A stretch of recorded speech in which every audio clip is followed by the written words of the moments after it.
Hello guys. Welcome to part 2 of what in Naruto had his own dojutsu.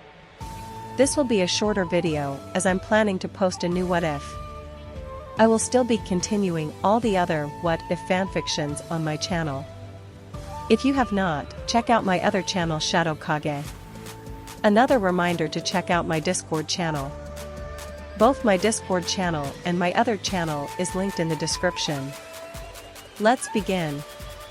The slightly sadistic woman finished claiming that she would become the Genin's hell, and just stared at the shocked class. However, there was one person, there were a few who weren't scared by her antics. The one who intrigued her most was a fairly tall blonde-haired boy wearing a trench coat just like the Hokage. "Oi Gaki, what are you doing impersonating the Hokage like that? You trying to look cool or something?" Anko asked the boy, just trying to embarrass him, but it had the opposite effect. Naruto just smiled at her words, making Anko feel slightly odd. "Doesn't a young boy usually look up to his own father?" Naruto replied quizzically. Anko knew instantly what he meant, and she once again was flushed in embarrassment. "Ah, so you're Naruto Namake's son of the 4th Hokage, if you think that will protect you from me." She then smiled with an evil grin. "You have another thing coming." This truly did freak Naruto out. This woman, she was just crazy. "Well, during all this excitement, I completely forgot about the second exam for a moment," she said, laughing slightly, "but now that I have remembered, I want you all to get to Training Ground 44 in the next hour. Just because I forgot doesn't mean you can, and if any of you are late, you will be kicked from the exams. You got me," shouted Anko, trying to intimidate the Genin, and that's just what it did. All teams except Naruto's disappeared, heading towards Training Ground 44. "So my Raven Angel, should we head off to Training Ground 44 now?" Naruto asked his girlfriend. He actually liked it that she didn't say she wasn't his girlfriend when Naruto told the rookies. "Sure, Naruto-kun," she replied, blushing whilst thinking to herself, "Why does he always refer to me as his?" Before her train of thought could continue, Naruto had her in his arms. "Sakura, I'm taking the beauty of our team to Training Ground 44. He then dropped a note and used Shunshin a few times, reaching the training ground. "Beauty, wait," he lied. "He didn't take me," she thought to herself as she picked up the note. It said, "The beauty I referred to isn't you, so I didn't lie." Sakura ended up breaking one of the desks in the classroom out of frustration. Naruto and Sasuke were at Training Ground 44. Sasuke was still in Naruto's arms, causing her to blush when everyone's attention diverted to the two Genin. Seriously, they had attracted the most attention out of all the examinees this year. Nearly all the members of Teams 8 and 10 were glaring at the couple. The only ones who didn't seem to care were Shino and Shikamaru. Ino glared at Sasuke, whilst Hinata looked a little shamefully at Sasuke, kicking herself for not being that close to her crush.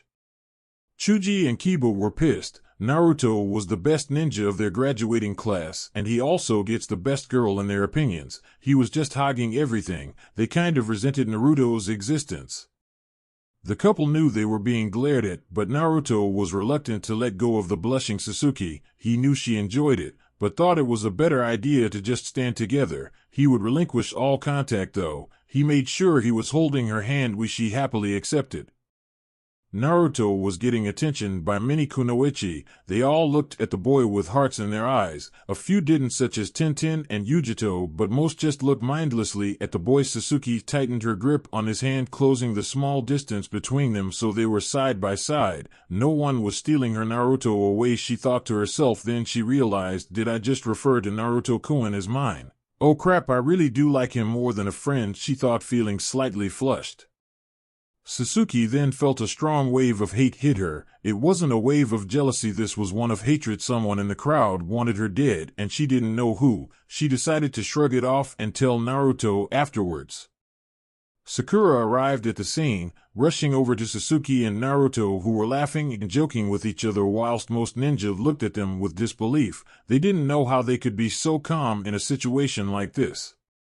"Naruto-kun, Sasuke, I finally made it," she told them whilst gasping for air. "Is that a good thing?" Naruto asked Sasuke, who just giggled quietly. After having a nice chat about absolutely nothing, Anko finally arrived, sitting on top of a small hut.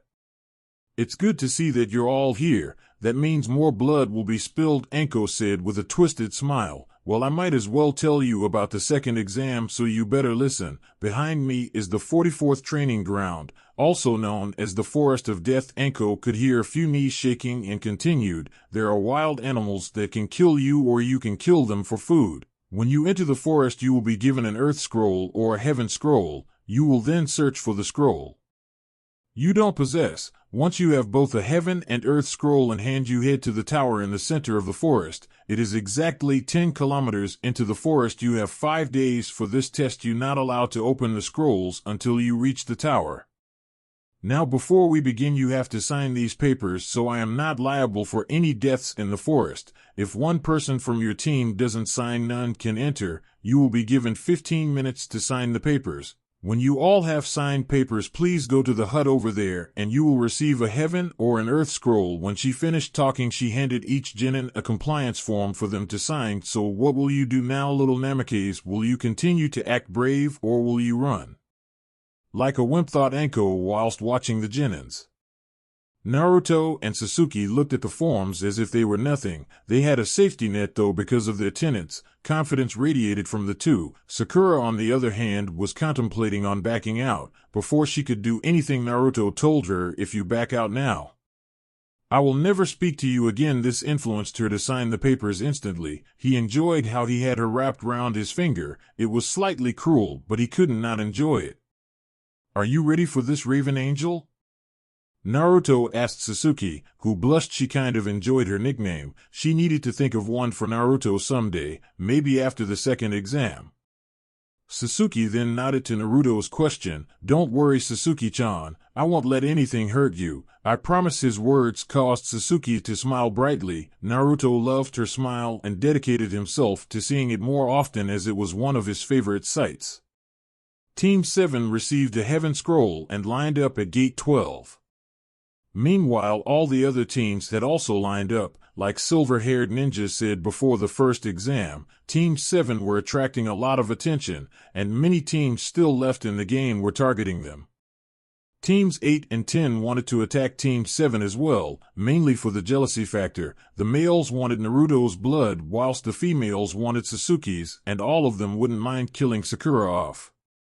We should go all out, go for any team. If we receive the same scroll we keep it. It's better to eliminate the competition that way. We can also use it as a bargaining chip for the last-minute deals if need be. Our strategy is all-out onslaught. It may sound reckless and bloodthirsty, but we don't have much choice. Kill if need be, don't regret it, but don't savor it. Me and Sasuke have gained a lot of attention from random teams, so we are probably on their hit lists. Everyone remember the plan. Naruto told Team 7. Both his teammates nodded in acceptance. At that point the gate flew open, signaling the start of the second exam.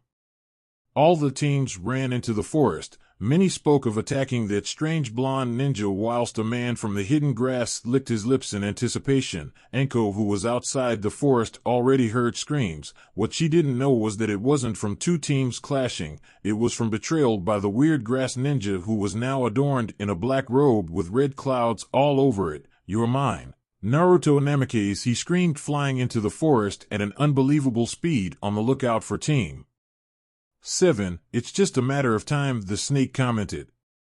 Team 7's pace had decreased. They were now carefully walking through the dimly lit forest. It was daytime, however you wouldn't know this if you hadn't seen the sun only minutes earlier. Remember, we need to be willing to fight anyone. We are probably one of the strongest teams here. There are some strong threats, but we were taught to work as a team, and that's what we'll do. Sakura, I know this is weird, but do you know any genjutsu which could make illusions of the three of us? Clones will disappear too fast, and we need to lure anyone in close. Naruto directed his team once again. Sakura, for the first time, was able to do something useful. She called out, "Genjutsu, illusion clones." With that said, a genjutsu was placed over the entire vicinity. Anyone who entered it would only see the three illusions of Team 7 and not the real ones.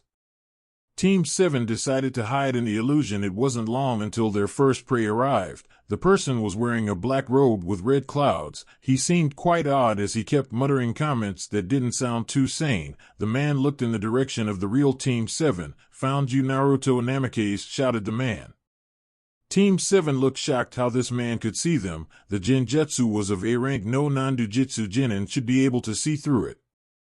Wait, you were looking for me? Who are you? I don't remember seeing anyone in your clothes in the exam, shouted Naruto as the weird stranger eyed him up. It kind of looked like he was checking him out.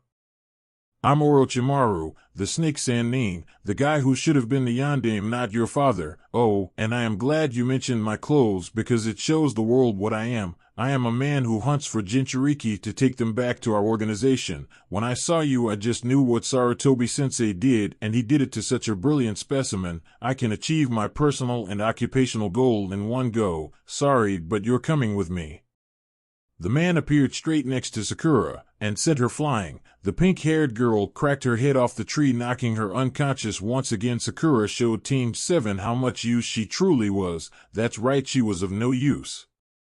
The man disappeared from sight, once again appearing next to Sasuke, but before the man could strike her, Naruto shunshined to the rescue, pulling her out of harm's way. I can accept you hitting Sakura, but if you dare touch Sasuke, red chakra started enveloping the boy. I'll kill you, he finished, then dealt a bone-breaking kick to Orochimaru's jaw. That's right, show me your powers, it makes it so much more fun. Also, I like being hit around a little, the man said in a sickening way. Naruto couldn't tell if the man was after him or just after a beating to please his sick ways. The man disappeared once again. He appeared right behind Naruto, punching him in the back of the head. Naruto collided with a tree. A crunching sound could be heard from the impact. You think you're getting of that easily? Orochimaru asked before calling out summoning jutsu. At that second, he pulled back his sleeve, bit his thumb to draw blood, and ran it down a strange tattoo on his wrist. When his hand came in contact with the floor, a gigantic snake appeared. Trap him, shouted Orochimaru as the snake dived at Naruto, its mouth wide open, intending to swallow the boy. Get away from my Naruto-kun, roared a pissed off Sasuke. Raven, please help, asked Sasuke. The Raven without hesitation lent the girl some chakra, and a black aura surrounded the girl. Sasuke's aura grew her a set of wings. They flapped intensely. Black chakra in the shape of tiny blades were sent at the snake, ripping through its entire body, causing it to become just a mound of skin. Another one? Oh, this is brilliant. The Raven can finally be sought after. This is fantastic. Orochimaru snickered and started to make hand signs, but before the snake man could do anything, Naruto charged the man down to the floor. Sasuke saw Naruto punching for the first time. The man's body was getting embedded into the ground. After about 20 punches, Naruto stopped. Sasuke's aura disappeared, so did Naruto's, and they began to walk off. That was easy, commented Sasuke. At that moment, a massive wind jutsu hit the two, sending them flying. Fools, it was a mud clone. You should really check if you finished something before walking off. I'm getting a little sick of you too. Looks like I'm going to have to get a little serious, he remarked whilst licking his lips.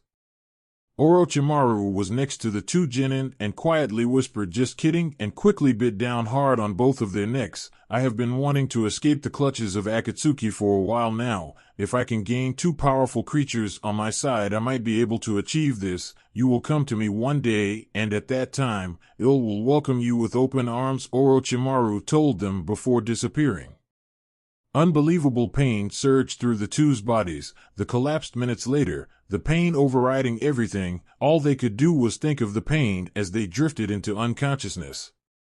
Sakura woke up minutes later to see her two teammates unconscious, but their eyes were scrunched together. She could tell they were in pain, but she didn't know what to do. She had to help her fallen teammates. She thought that the two must have defeated that man, but collapsed from sustained injuries. The only thing she could do right now was pull the two to a shelter spot where they could rest.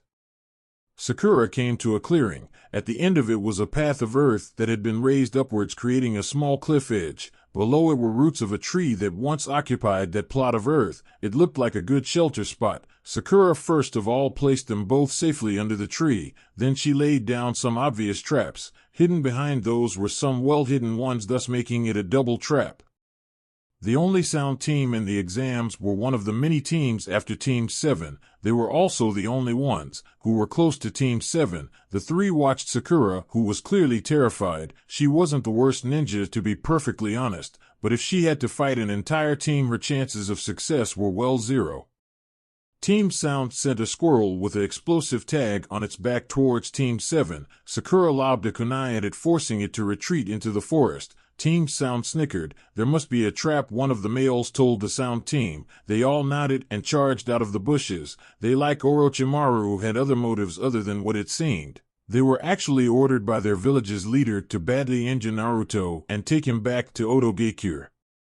The startled Sakura braced herself, stood confidently as the Sound ninja tried to avoid the obvious trap, but in turn ran straight into the double trap. It activated 5 explosive tags around the group. Sakura smiled, thinking she was no longer in danger. However, the 3 Sound ninja were now in the branches of a tall tree. Sakura, noticing this shortly after the explosion, shouted, "How did you escape?" Obviously now realizing she was screwed. "We didn't know you had a double trap, but explosive traps that are on the ground are useless against us. All we had to do was use my sound waves to propel us skyward, avoiding the trap," said a male who had black hair and holes in his hands. The whole Sound team laughed. "We're not after you, we're after Naruto, but if you resist we will have to kill you," the boy told her. "I'm so dead," thought Sakura as the Sound team pounced. At that point, the weird green-clad ninja who basically declared his interest in Sakura before the exam dived in and sent all 3 flying. The Sound team clutched their faces. It hurt so much. The weird green ninja's kick felt like a sledgehammer around the face. They pulled themselves to their feet and directed their gaze at the ninja. "Who are you?" they asked in curiosity. The ninja smirked cheekily. "I am the handsome devil of the Leaf Village, Rock Lee," he declared to them. However, Lee didn't get a look of admiration or awe from the Sound trio. Instead, they had looks of disbelief on their faces. It also seemed like their gaze was mocking him. "If you touch one of my precious people, I will show no mercy," Lee declared, turning back to Sakura. "Have no fear, I won't let them harm you." He then dashed at the Sound team, leaving a sort of ghost-like figure following him. He was so fast the vision of him was distorted. A strong kick was dealt the female's face, sending her into a tree. Jumping upwards, Lee shifted all power into his leg, sending him downwards towards the black-haired male. "Decapitating airwave," shouted the man. However, Lee sliced straight through it, still on course for the man. "Zaku, watch out," shouted the second male of the Sound team. He was also charging at Zaku with his arm raised. As Lee was milliseconds from Zaku, the second male's arm collided with Lee. The man then ran forward with Lee still attached to his arm. "It's over," he declared as sound waves invaded Lee's ears, causing blood to trickle out of them. Lee collapsed screaming. Sakura once again was terrified. At least the girl was out of commission though.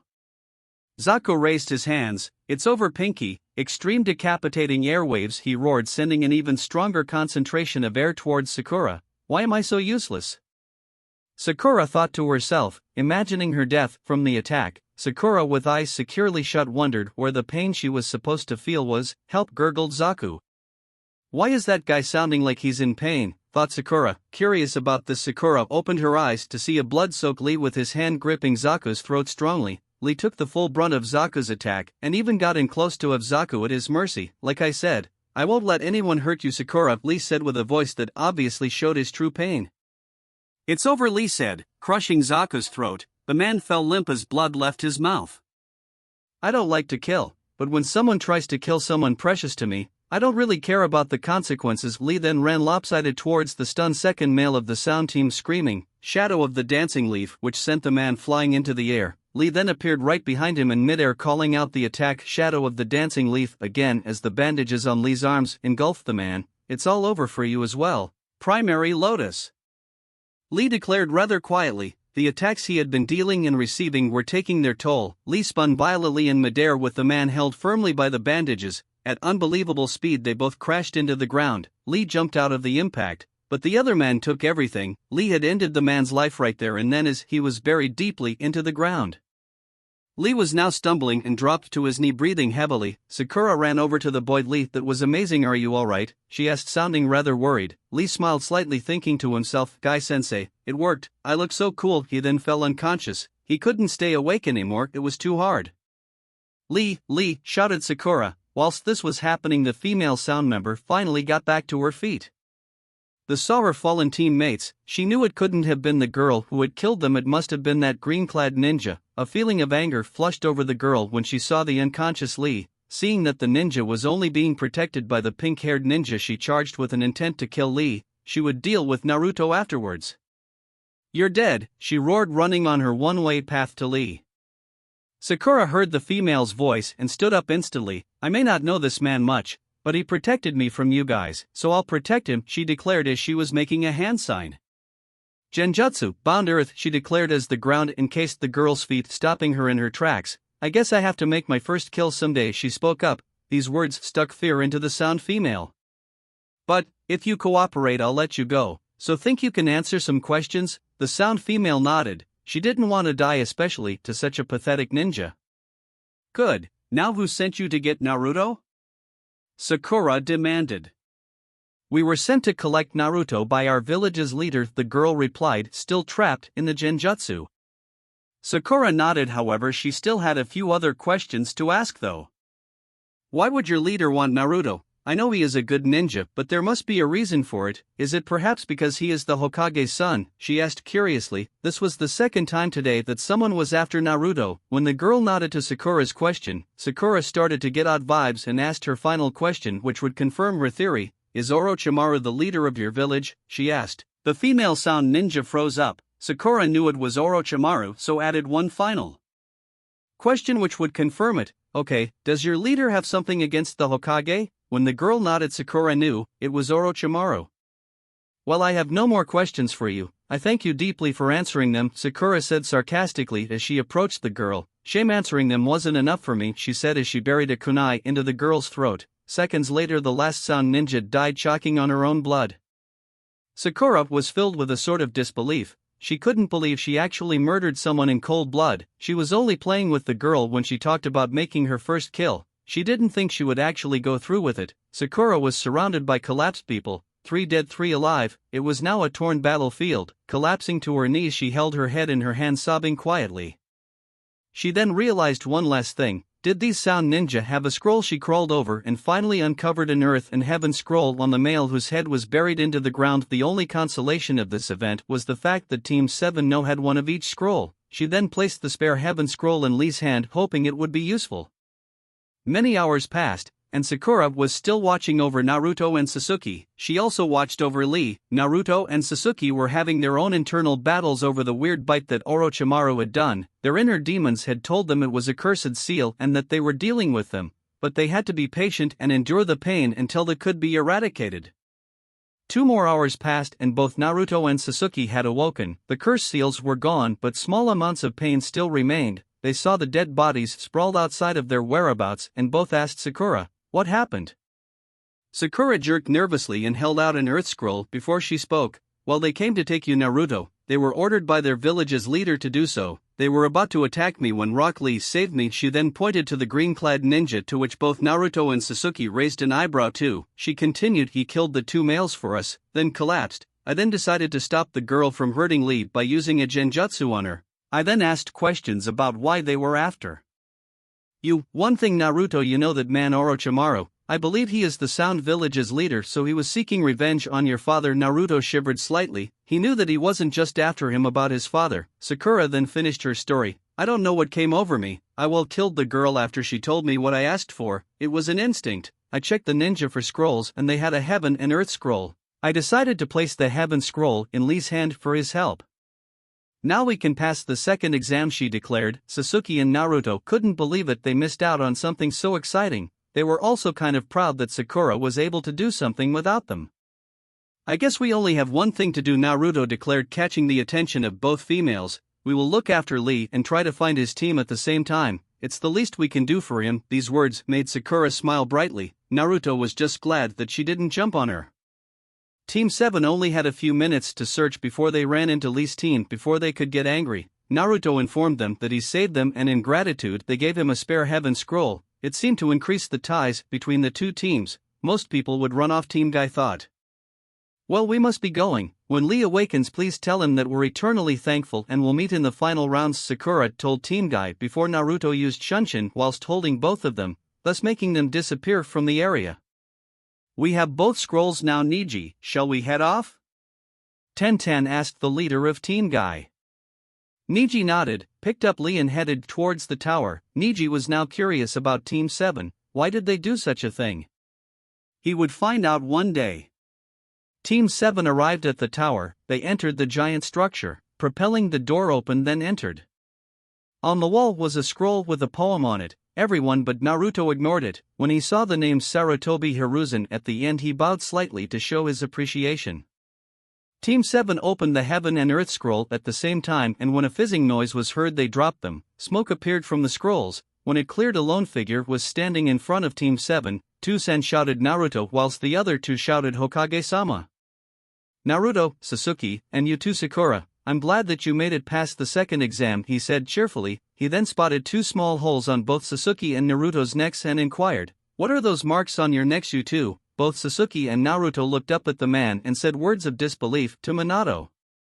"Orochimaru bit us, saying he wanted us after we fought him. We did quite well, granting he is a san named like Jiraiya Aju-san," Naruto replied. Minato got on his knees. His facial expression was one as if asking if the words were true. "Two-sen, it's true. Sakura also found out that he got some people from Sound to try and kidnap me. What I am saying is Orochimaru is the leader of the Sound village." Minato was startled. "Sakura did something right?" he asked, causing Sasuke and Naruto to laugh. Sakura couldn't even do anything about it because this was the leader of the entire village. "Now seriously, this is terrible news. I am glad that you informed me. Don't let it get to you. He won't get any of you. I need to go now. Just know this, I am really proud of you three. Now please continue on through the doors on the upper deck of this room." And with that said, Minato disappeared again, this time in a yellow light. He used Hiraishin, so it must have been important. Team 7 did as Minato asked and entered the doors. They entered a lobby. There were 3 teams already there. Team 8, the San one with that Gaara kid in it, and the Cloud team that had Yujido in it. "I was wondering when you would finally arrive," commented the cat girl. "We had a little mix-up with a man called Orochimaru, otherwise we are perfectly fine." The name Orochimaru ripped through both the Sand and Cloud team's ears. These 3 had survived an encounter with such a man that was thought to be impossible for nearly anyone to achieve. The 2 teams lay silent. Naruto smirked and walked over to Team 8. "Wow, you guys beat us here. Congratulations," Naruto told them. Hinata blushed and Shino nodded. Both felt honored that the best ninja from their graduate year was praising them for beating him. Kiba snuffed at this. He didn't like it that Naruto had claimed Sasuke so easily after he had been trying for years. It was only the first day and 4 teams had already passed the second exam. This year's genin were really something. Anko was going to be surprised when she found out how many had passed. Usually there would only be 2 teams left at the end, and there was already 4, and Naruto expected Team Guy to be there shortly. Early on in the second day around midnight, Team Guy arrived. Lee was now up and running and the other 2 looked fine as well. "So you finally make it," Sakura said rather loudly, catching Team Guy's attention. Naruto and Sasuke were sound asleep in the lobby, but Sakura stayed awake waiting for Lee's team to arrive. Lee rushed over to Sakura asking if all of her team was alright, which was strange as Lee was in the most danger overall. Sakura nodded and this time thanked Lee in person for saving her. She thought all hope was lost, and Lee appearing brought all of that back. She couldn't believe that the man had taken so much for her, when they had met only once. "Lee, why did you protect me?" Sakura asked the boy, who was shocked that she asked such a question to him. It kind of took Sakura by surprise. "Sakura, I'd protect you with my life. I also promised to not let them hurt you. I will never go back on my promises even if it costs me my life," he declared valiantly. Sakura for the first time was able to see someone for who they were and not their looks. Over the next few days only one more team arrived. Team 10 arrived late on the 3rd day. When the exam ended officially, Anko arrived instantly, as well as all the other senseis of the genin teams still left in the exams. 6 teams? 18 people? Krapabiki was right, there must be some talented ninja this year. She then caught sight of someone she wasn't expecting to see. "Kakashi-kun," she said rather loudly, which made all the Leaf senseis look directly at Anko. She had never given anyone the Kun honorific ever. Filled with embarrassment, she quickly turned to the genin teams and told them there seems to be too many people who have passed the second test this year. As the 3rd round is the finals, which involve fighting, we need to save time, so we will hold some preliminaries. Each winner will pass the second exam. Now I will hand you over to Hokage-sama. She then retreated backwards next to Kakashi. "Oh fuck it, sir, I'll speak to Guy." "Hey Guy, how do you think the exams will go?" he asked slightly uneasily. "Well, I think my team will power through with the flames of youth burning brightly. We will find out who is the better teacher after all," he roared, and instantly Kakashi knew it was a bad idea and decided to do a tradition. "Did you say something, Guy?" to him, so he didn't have to talk. So Kakashi, why do you always ignore me? Anko whispered to the man. She was working on a plan which would trap the man. She just needed to guilt him into it. I don't ignore you, I just have a lot of work with my team, that is, I'd love to spend time with you, but my team needs me, he replied, hoping it would work, but he wasn't so lucky because once again Naruto screwed over his plans. You spend time with us? You are always 2.5 hours late at least, and you usually find a way out of spending time with us. I think you're laughing, Kakashi-sensei, Naruto shouted to the man. Wait, how did you hear me? Kakashi shouted over to Naruto, who was in the crowd. Naruto just laughed and told him, I heard nothing, but I expected by brilliant excuse book that you would use that one. Naruto shouted back, nodding to his comment. Small giggles from Sasuke were heard as Kakashi looked defeated. Are they telling the truth, Kakashi? I'll check up on this new information, so you can either go on one date with me or you won't be able to get rid of me, she said with a smile on her face. Katya Anko thought to herself as Kakashi just nodded his head signaling that he would. The sign made Anko do a small happy dance around a chained Kakashi in her head, but she was going to enjoy this. Once Minato realized there was no more distractions, he could finally tell the genin present what needed to be said. He first asked the question, why do you all think we have the Chunin exams together? The entire group of genin had no idea. He then told them it's to strengthen ties between nations, to show our power without meaningless wars, so future employers can see who has the best ninja to hire. Now we should get on with these preliminaries. I don't think any of you would like to wait much longer, so I will hand it over to your proctor. At that moment a man who was sickly white dropped downwards and appeared in front of the genin. The matches will be one-on-one, all ninja tools are allowed and there will be no time limit. The matches will end when I say so or if one of you is dead. Now without further delay I would like you to look towards the board on the wall, it will decide the first match, said the man. All the genin diverted their eyes to the board. It continued to scroll until the names Naruto, Namikaze and Kankuro appeared. Minato smiled that his son would be starting up the preliminaries. Alright, I'm first up and it's against the guy I pounded earlier this week. Can my day get any better than this? Naruto declared confidently. The sand ninja however just looked at the boy laughing. He has no idea what my puppets will do, Kankuro thought to himself. Be careful, Naruto-kun, shouted Sasuke, seemingly worried for the boy. She had some weird suspicions about that sand ninja, especially that bundle on his back. Don't worry my Raven Angel, this match will be over so fast that you won't have time to blink, he said overconfidently. Sasuke just blushed over the fact that he could speak like that to her in public. The match may begin, shouted the man as he began to cough. Naruto and Kankuro just looked at each other. Then, Naruto disappeared out of sight and reappeared behind Kankuro. First of all, let's deal with that bundle, Naruto commented, kicking the bundle on Kankuro's back into the wall. Naruto then activated his Sharingan and realized something. He had actually hit the real Kankuro, as a steady pulse of chakra was being emitted from the bundle, though there was nothing coming from Kankuro. And how could a bundle which was supposedly a weapon emit chakra? Naruto shunshined to the bundle which unwrapped, revealing Kankuro to the world. However, before Naruto could hit Kankuro, he rolled and pulled backwards. The puppet flew towards Naruto with its spiked arms. Naruto jumped, landing on top of it. Unlucky, Kankuro remarked as the puppet's head dislodged slightly, and a blade weapon dug into Naruto's leg, causing him to cry out in agony. Kankuro maneuvered his hands, forcing the puppet's arms to rise, which would surely finish Naruto. You think this is over? Once your puppet is down, it's over, and I have a new move. Naruto pushed himself off the wall that Kankuro crashed into, doing a backflip, thus reversing the positioning of Kankuro's puppet. Then Naruto pushed himself into a one-armed handstand, and swung his leg violently at the wall, demolishing the puppet.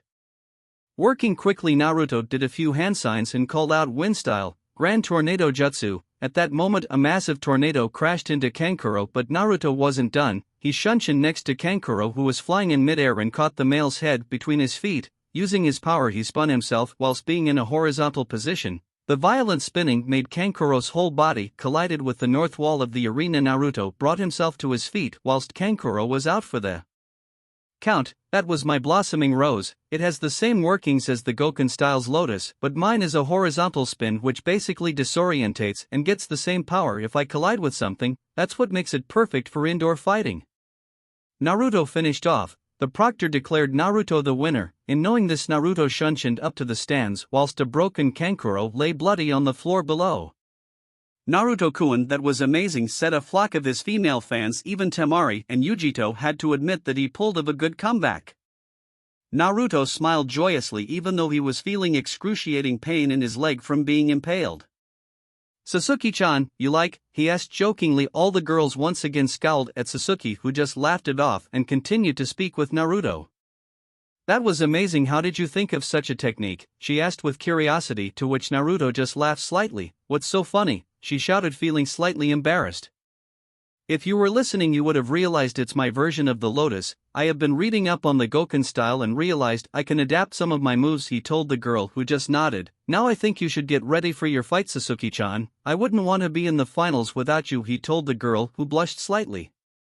Naruto and Sasuke watched the matches together. The first one was a match between Yujito and Tenten. It was ended rather fast as the cat-like woman got face-to-face with Tenten unbelievably fast before unleashing a powerful fire jutsu which finished Tenten instantly. It wasn't the best of matches, but it showed Sasuke information on her opponent. All she could gather was this girl was unbelievably fast and had powerful jutsu. Not the best analysis, but it was still information that she could use if it came to that.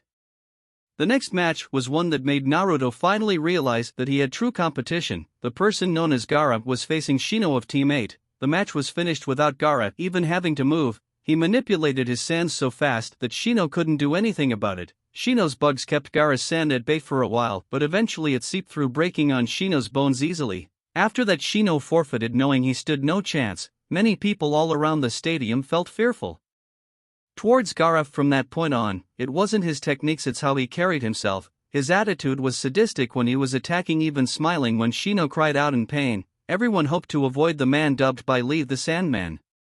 The next match involved was Sakura against Ino. It wasn't very eventful and ended in a double knockout, meaning both of them were complete failures in the eyes of everyone watching. What a crap match, shouted everyone. Naruto took it upon himself to announce to the spectators that it was only crap because the people participating were many found this amusing because they didn't show much interest in either of the girls.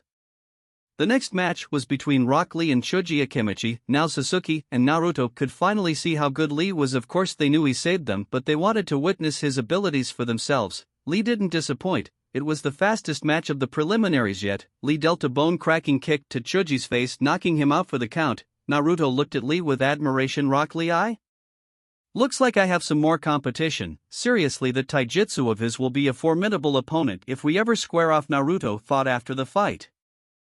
The last sand ninja was up, and it was the girl called Temari. Her opponent was Kiba, and as everyone hoped, Kiba got his ass handed to him. Temari finished the boy off after relentless attacks with her fan made all of Kiba's attacks useless due to the distance required. Kiba always got caught in the wind that Temari summoned, thus could never attack. It was a one-sided fight the whole way through. Shikamaru was next up, and he was facing one of Yujito's teammates from Cloud. Shikamaru easily manipulated the male, who was so confident in himself that he didn't realize Shikamaru's jutsu, then using some clever mind games which diverted the male's attention, was able to use his shadow jutsu, which made the enemy copy every one of the owner's movements. Shikamaru then forced the man to hit his head violently on the wall behind him, defeating the man. Next up is Sasuke Uchiha and Hinata Hyuga, shouted the proctor. Sasuke nodded and jumped down into the arena, who was slowly followed by Hinata. Sasuke knew of Hinata's gentle fist and knew one hit could be the end. She needed to disable Hinata's hands to stand a chance.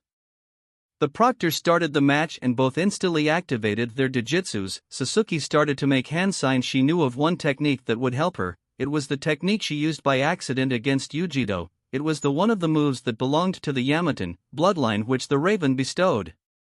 Hinata charged at the girl, her palms glowing with chakra, but each time Sasuke retreated, she couldn't allow herself to get hit. She could use a jutsu that would win the match, but it could potentially kill Hinata. She decided she would use it as a last resort.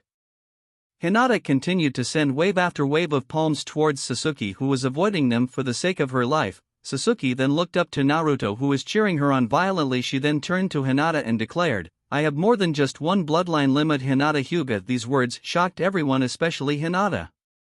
"I have a personal element that I can use, no one knows of it, and it is very, very rare. You can't obtain it via inheritance. It is a bloodline that is caused by mutated blood," she then thought, or in my case, caused by the Raven's influence. Continuing, she decided to show the spectators instead of telling them. Yamaton, Dark Bind as she called it, two arms grabbed hold of Hinata's arms, restricting all movements.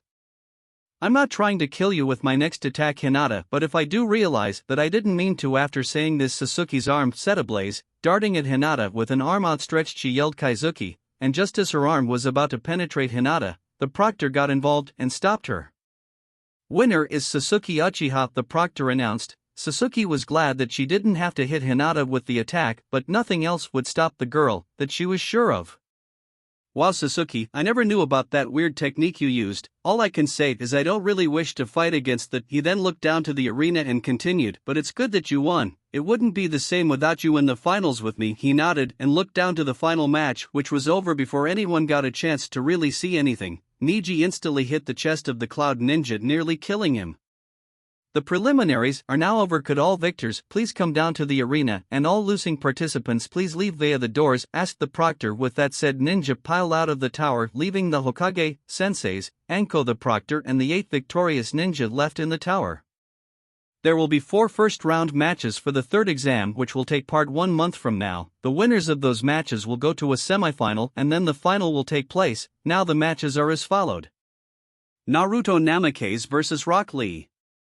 Gaara vs Neji Hyuga. Temari vs Shikamaru. Sasuke Uchiha vs Yuji Ni. With that said, please get ready for the 3rd exam. You have 1 month to do as you please. Guys, that is the end of the video. I hope you all have enjoyed. Bye guys.